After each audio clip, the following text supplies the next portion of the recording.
First of all, the television was getting louder and louder. On my part, I would always tell my husband, it's not loud enough. And then when he would walk away from me, I would say, don't walk away from me, I can't read your lips. And I didn't realize, I thought I had always read lips. I just thought maybe it, and that wasn't so. I was just losing my hearing, and I couldn't hear my partner on the tennis court, so I thought it was time to go in.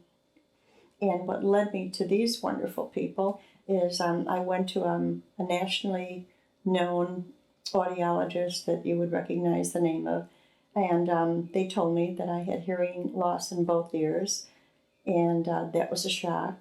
And another shock was the price of them.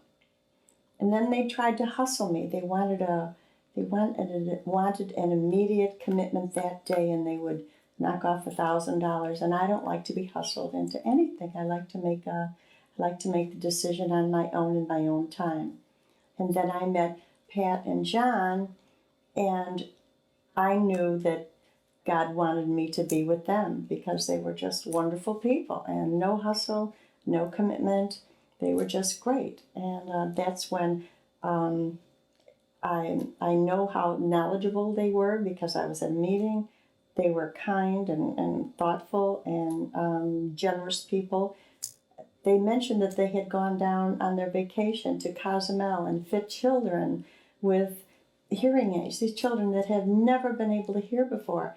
And I thought, those are the people I want to deal with. I like dealing with wonderful people, and they've been wonderful from day one. I can't say enough about them. And when they gave me my hearing aids, which I call ear jewelry, because I am too young to have hearing aids, ladies, you'll understand that. I put them on, and I only take them off for sleeping or to get in the shower. They're comfortable, they come in different colors, they match your hair, and you can see that I have very short hair, and nobody even knows I have them. Not that I care, but it's wonderful to hear.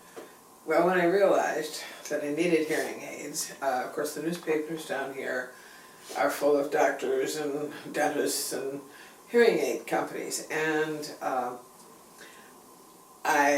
we went to one, and it was a really sad experience.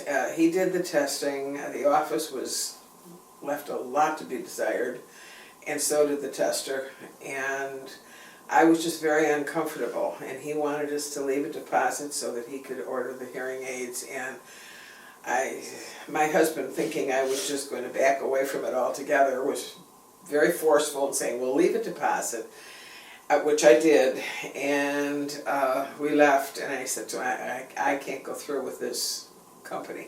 I don't like it, I don't trust it. There's just something that tells you.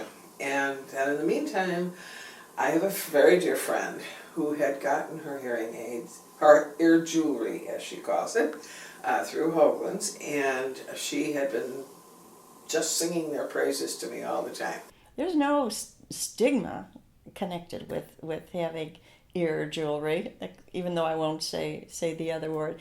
I'm kind of a kidder, so I call it that. And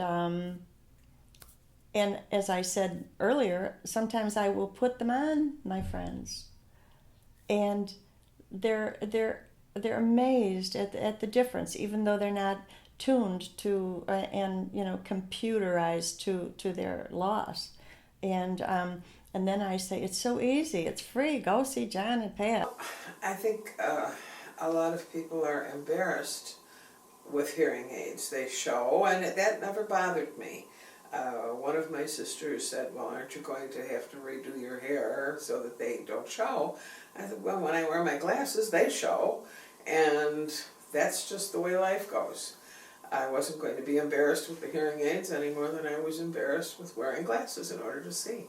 Some people have asked me how I knew I first needed my ear jewelry.